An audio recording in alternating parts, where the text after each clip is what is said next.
الرحیم۔ پہلے لیکچر میں ہم نے کل بنیادی عقائد کو پڑھا تھا۔ عقائد کیا ہیں، کتنے ہیں اور کون کون سے ہیں، ان کا تعارف کیا ہے، عقیدہ کس سے نکلا ہے، عقد کی مثال اور اس کی توجیحات اور اس کی وضاحت اور اس کی تفسیر آپ کے سامنے بیان ہوئی۔ آج اسی عقائد میں سے ایک عقیدہ ہے جس عقیدہ کو عقیدہ توحید کہتے ہیں۔ بنیادی عقیدے میں نمبر 1 پہ ہے عقیدہ توحید۔ عقیدہ توحید کیا ہے؟ عقیدہ توحید کا سب سے پہلے ہم نے اس کی ہیڈنگ دینی ہے عقیدہ توحید کا مفہوم۔ مفہوم کے اندر ہمیشہ میں یہ بات کہتا ہوں 2 چیزیں ہوتی ہیں، نمبر 1 لغوی تعریف، نمبر 2 اصطلاحی تعریف۔ لغوی تعریف اس کی، عقیدہ توحید کی لغوی تعریف یہ ہے کہ توحید کا لفظ واحدہ اور احدہ اور واحد سے نکلا ہے۔ توحید کا واحد، واحدہ، احدہ اور واحد اس کا ہے، اور جس کے لغوی معنی ہے، توحید کے لغوی معنی ہے ایک ماننا، یکتا جاننا۔ آپ یہ بات ذہن نشین کر لیں، لغوی تعریف کیا چیز ہے؟ آج اس چیز کی بڑی ضرورت ہے جس کے اوپر میں بات کروں۔ لغوی چیز صرف لفظی معنی، ایک لفظ کا جو معنی ہے اسی کو، اسی معنی کو، اسی ترجمے کو صرف بیان کرنا۔ اس کی مثال میں آپ کے سامنے دیتا ہوں۔ جیسے توحید کا لغوی معنی ہے ایک ماننا، اسی طرح رب کا لغوی معنی،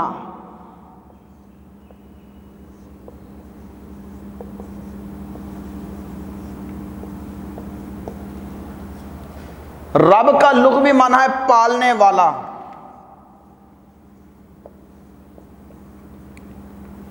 پالنے والا، رب کا لغوی معنی کیا ہے؟ پالنے والا۔ اب پالنے میں آپ دیکھیں ماں اور باپ بھی ہیں، باپ بھی پالتا ہے، رب بھی پالتا ہے۔ اگر ہم اصطلاحی تعریف میں جائیں تو رب اس ذات کو کہتے ہیں جو ہر ایک فرد، مرد، عورت، بڑے اور چھوٹے، امیر اور غریب، دنیا کائنات کی تمام مخلوقات کو پیدا کرنے کے بعد ان کو پالتا ہے، ان کی پرورش کرتا ہے اور ان کی ضروریات کو بھی پورا کرتا ہے۔ جس طرح کی ان کے ضرورت ہوتی ہے وہ پوری کرتا ہے، اس کو رب کہتے ہیں۔ اصطلاح میں لغوی معنی، لفظی معنی ہوتا ہے صرف ایک ماننا۔ جیسے توحید کا معنی میں نے نکالا واحد، ایک، یکتا ماننا، ایک ماننا اور یکتا جاننا۔ یہ 2 لفظ ہیں۔ 2 لفظ کیوں ہیں اس کی بھی وضاحت میں کرتا ہوں، 2 معنی میں نے کیوں لکھے۔ خلاصہ یہ ہے کہ لغوی اور اصطلاحی معنی پہلے ہم سمجھ رہے ہیں ایک فائدہ کے طور پر۔ فائدہ یہ ہے کہ لغوی معنی اس کو کہتے ہیں جو لفظی معنی ہو، اصطلاحی معنی اس کو کہتے ہیں جو مینشنی معنی ہو، جس میں ایک چیز کے اوپر وضاحت کر دی جائے اور اس کی تفسیر کر دی جائے اور اس کو بیان کر دیا جائے اور اس کے اوپر ایک حد لگا دی جائے کہ یہ معنی مرادی ہے۔ معنی مرادی کو اصطلاحی معنی کہتے ہیں اور لفظی معنی کو لغوی معنی کہتے ہیں۔ اس لیے لغوی اور اصطلاحی کی بات کافی دیر سے چل رہی تھی، میں نے کہا اس کی بھی وضاحت ساتھ ساتھ کرتا چلوں۔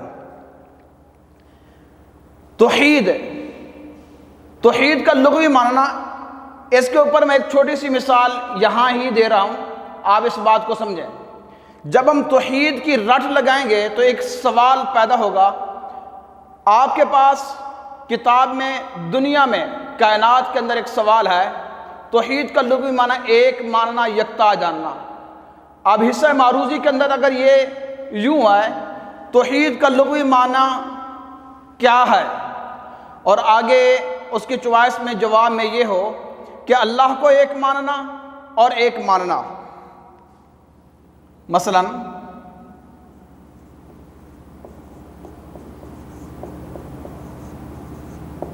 اللہ کو ایک ماننا اور ایک ماننا، اب ان دو میں سے کون سا صحیح ہے؟ دنیا کا ہر فرد مرد آدمی یہی کہے گا کہ اللہ کو ایک ماننا، جبکہ میں کہتا ہوں آپ کے حصہ معروضی کا یہ سوال صحیح درست نہیں ہوگا، بلکہ ایک ماننا ہوگا، ایک واحد کے معنی میں ہے۔ تو اس لیے اس چیز کو آپ یہاں ہی سمجھ لیں، توحید کا لغوی معنی کیا ہے؟ ایک ماننا، یکتا جاننا۔ ایک ماننا ظاہراً، یکتا ماننا عقیدتاً، دلی طور پر، قلبی طور پر، دل میں بھی اللہ کو ایک ماننا، ظاہراً اللہ کو ایک ماننا، اسی کو ایک ماننا اور یکتا جاننا ہے۔ اور یہ کتاب کے اندر دو معنی لکھے ہوئے ہیں۔ آگے چلتے ہیں۔ توحید کی اصطلاحی تعریف، منشنی معنی، اللہ تعالیٰ کو ذات میں، صفات میں اور عبادات میں واحد اور یکتا ماننا اور تسلیم کرنا۔ بات سمجھنی، اللہ تعالیٰ کو ذات میں، صفات میں اور عبادات میں واحد اور یکتا ماننا اور تسلیم کرنا، یہ اصطلاحی تعریف ہے۔ یہاں اللہ تعالیٰ منشنی معنی ہے، اللہ تعالیٰ کی وضاحت آگے۔ اب اس کے بعد تین چیزوں میں جب ہم نے اللہ کو ایک معنی تسلیم کر لیا، تسلیم کرنے کے بعد اس کے اوپر بڑے سارے دلائل تھے، قرآن کی روشنی میں، حدیث کی روشنی میں، مدلل جواب کے طور پر حدیث کا ثبوت، توحید کا ثبوت جو ہے اس کو ہم نے بیان کرنا ہے۔ اسی بات پر ہم اس کی وضاحت اگلے لیکچر میں دیں گے۔ اس سے پہلے توحید کی اقسام، توحید کی تین قسمیں ہیں، ذات میں توحید، صفات میں توحید، عبادات میں توحید۔ میں دیکھنے والوں کو یہ پیغام ضرور دوں گا، آپ اوپر بھی دیکھیں اور نیچے بھی دیکھیں۔ اسی طرح ایک سطر میں چار چیزوں کی میں تعریف کروں گا اصطلاحی۔ ذات یعنی توحید فی ذات کی تعریف ہوگی، شرک کی اصطلاحی تعریف ہوگی، یا شرک کی اقسام ہوں گے اور توحید کی اقسام ہوں گے۔ یہ چاروں چیزیں ایک ہی سطر میں سے آپ کو سمجھانے کی میں کوشش کروں گا اگلے لیکچر میں۔ آپ اس بات کو سمجھنے کی کوشش کریں، جب آپ نے اصطلاحی تعریف کی تو تین نام لیے، اور یہاں بھی تین، وہی تین، یہاں تین اقسام بن رہے ہیں، ذات میں توحید، صفات میں توحید اور عبادات میں توحید۔ ذات میں توحید سے کیا مراد ہے؟ نمبر ایک، ذات میں توحید کیا ہے؟ اللہ تعالیٰ کو اس کی ذات میں ایک ماننا، ذات میں، اور اللہ تعالیٰ کی ذات اور حقیقت میں، ذات میں بھی اور حقیقت میں بھی ایک تسلیم کرنا، ایک ماننا اور اس کے ساتھ کسی کو شریک نہ ٹھہرانا، یہ توحید فی ذات ہے۔ اگر ذات میں توحید کے ساتھ آپ اسی کو دوسرے لفظ میں مضاف الیہ میں اگر یہ بات کہیں تو پھر یوں بھی آپ کر سکتے ہیں، توحید فی ذات، توحید فی ذات، ذات میں توحید، اور نیچے اس کا ترجمہ ہے ذات میں توحید۔ دونوں ہیڈنگ دونوں طریقوں سے لکھنے سے جائز ہے، اس میں کوئی قباحت نہیں ہے۔ آپ اسی بات کو سمجھیں کہ اس کی دلیل قرآن مجید میں خود موجود ہے، قل هو اللہ احد۔ آپ صلی اللہ علیہ وسلم کو اللہ تعالیٰ نے خود فرمایا کہ آپ فرما دیجئے کہ وہ اللہ ایک ہے، ایک ہی ہے۔ اگر ہی ہے کا معنی ہم کریں گے تو حصر قصر کا فائدہ ہوگا، لیکن وہ اللہ ایک ہے، اس اللہ کے ساتھ کوئی شریک نہیں۔ اس کے دلائل باقی ہیں اور بہت سارے ہیں جو اگلے لیکچر کے اندر مزید جاؤں گا۔ ابھی اسی کی تھوڑی سی وضاحت کرنے کے بعد اس کی ایک قسم سمجھ لیں، توحید فی ذات۔ اسی کو اللہ تعالیٰ کو اس کی ذات میں ایک ماننا اور اللہ تعالیٰ کی ذات اور حقیقت میں کسی کو شریک نہ ٹھہرانا، اس کو توحید فی ذات کہتے ہیں، یہ توحید فی ذات کہلاتا ہے۔ نمبر دو، دوسری صفت، صفات میں توحید۔ صفات میں توحید، صفات کیا ہے؟ صفات کا مطلب یہ ہے، صفات میں توحید کا مطلب یہ ہے کہ اللہ تعالیٰ جن صفات کاملہ کا مالک ہے وہ کسی اور میں موجود نہیں۔ صفات کلی، صفات کاملہ، صفات رب، یہ جتنی بھی صفات ہیں ان کے اندر کسی کو شریک نہ ٹھہرانا، اس کو کہتے ہیں صفات میں توحید۔ مثلا اس کی مثال ہے جیسے علم، قدرت، سمیع، بصیر، سننے والا، دیکھنے والا۔ چھوٹا سا سوال ہے، سننے والا ہم بھی سنتے ہیں، اللہ بھی سنتے ہیں، ہم بھی دیکھتے ہیں، اللہ تعالیٰ بھی دیکھتے ہیں۔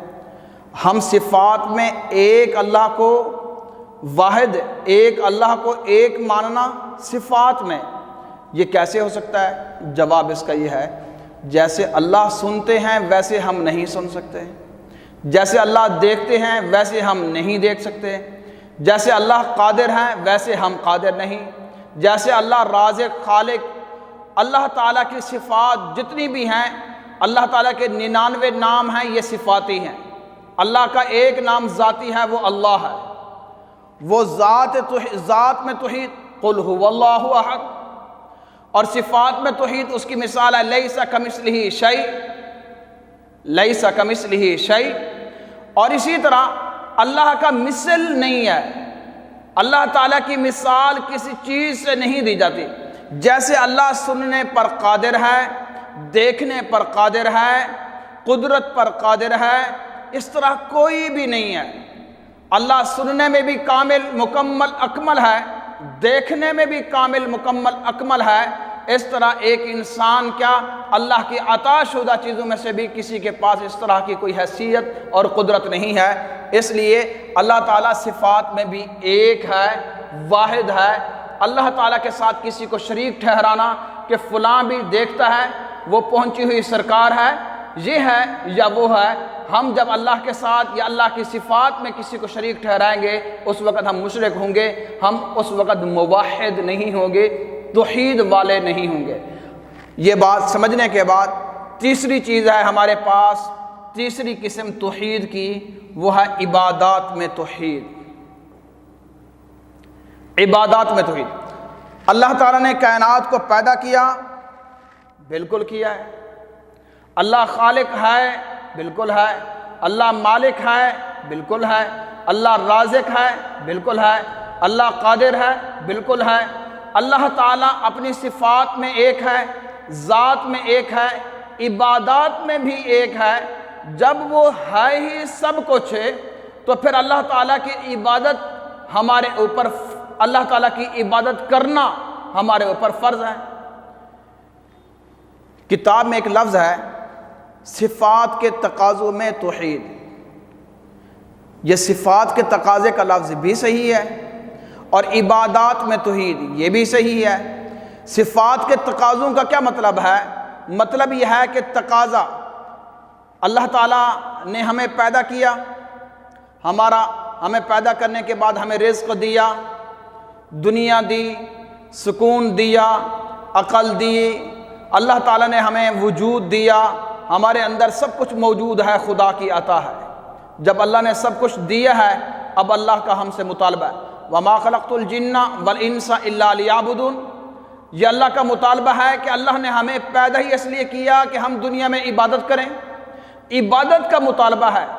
اسی کے اوپر ایک چھوٹا سا سوال ہے میرا، وہ یہ ہے، خاوند کی بیوی ہے، ماں باپ کے اولاد ہے، استاد کے شاگرد ہیں، استاد بھی شاگرد کو جیسے کہتا ہے وہ ویسے کرتا ہے، ماں باپ اولاد کو جیسے کہتے ہیں وہ ویسے کرتے ہیں، خاوند بیوی کو جیسے کہتا ہے وہ ویسے کرتی ہے۔ اب یہ جیسے کرتی ہے، کرتے ہیں، یہ بھی تو اطاعت اور فرمانبرداری ہے، عبادت بھی اطاعت اور فرمانبرداری ہے، تو پھر فرق کیا ہے؟ ایک بندے کی عبادت ہو رہی ہے کیا، یا اللہ کی عبادت ہی ضروری ہے، یا صرف اللہ کی عبادت میں کسی کو شریک ٹھہرانا تو شرک ہے؟ پھر ہم لوگوں کی بات کو کیوں مان رہے ہیں؟ جواب یہ ہے جو خاوند کی بیوی ہے وہ اپنے خاوند کی بات کو مانتی ہے تو وہ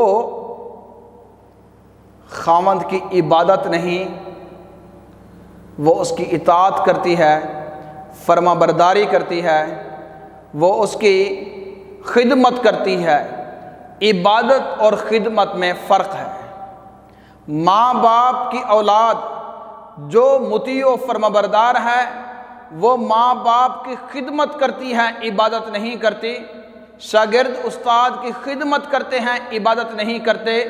دنیا کا یہ سارا نظام جو چل رہا ہے، یہ جو ہمیں نظر آ رہا ہے کہ وہ فلاں کی اطاعت اور عبادت میں ہیں، تو ہم یہ نہیں کہہ سکتے عبادت صرف ایک ذات کی ہے، وہ اللہ ہے، وہ وحدت الوجود ہے، وہ دنیا میں موجود ہے۔ اللہ تعالیٰ کی عبادت کرنا ہی ضروری ہے، اللہ کے ساتھ کسی کو شریک نہیں ٹھہرانا۔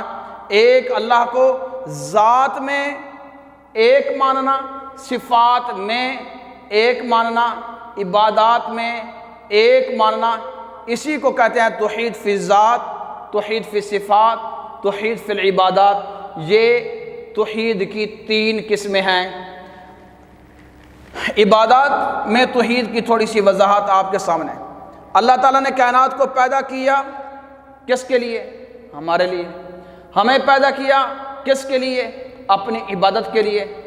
اب یہ تقاضا اس چیز کا ہے کہ جب ہمارے سارے تقاضے پورے ہو چکے تو اب ہم اللہ کی عبادت کریں۔ ہم مخلوق ہونے کے ناطے ضروری ہے کہ اس کی عبادت کریں اور اس کا شریک کسی کو نہ بنائیں، کسی کی عبادت نہ کریں اور کسی کی طرف التفات نہ کریں، توجہ نہ کریں۔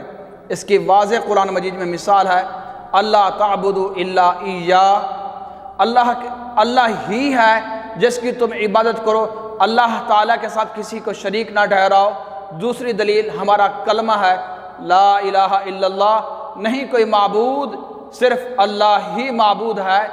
ایک ہے عبادت، ایک ہے عابد، ایک ہے معبود۔ معبود اللہ ہے، عبادت وہ خود ایک عبادت جو ہم کر رہے ہیں، جیسے کلمہ، نماز، روزہ، زکوٰۃ، حج اور باقی اعمال جو ہیں وہ عبادت کے زمرے میں ہیں، اور ہم ہیں عابد، خدا کے بندے ہیں۔ بندے ہونے کے ناطے ہم جو عبادت کرتے ہیں ہم ہیں عابد۔ معبود صرف اللہ ہے، ایک ہے، وہ ہر اعتبار میں واحد اور یکتا ہے، اس کو ماننا اور تسلیم کرنا، اسی کو توحید کہتے ہیں۔ جزاکم اللہ احسن الجزا۔ کل کے لیکچر میں توحید قرآن کی روشنی میں، توحید حدیث کی روشنی میں، توحید دنیا کائنات کی روشنی میں اس کا ثبوت اور اس کی وضاحت اور اس کے دلائل کل کے لیکچر میں انشاءاللہ بیان کیے جائیں گے۔ اب میں اجازت طلب کروں گا۔ محمد سلیم عثمانی، جزاکم اللہ۔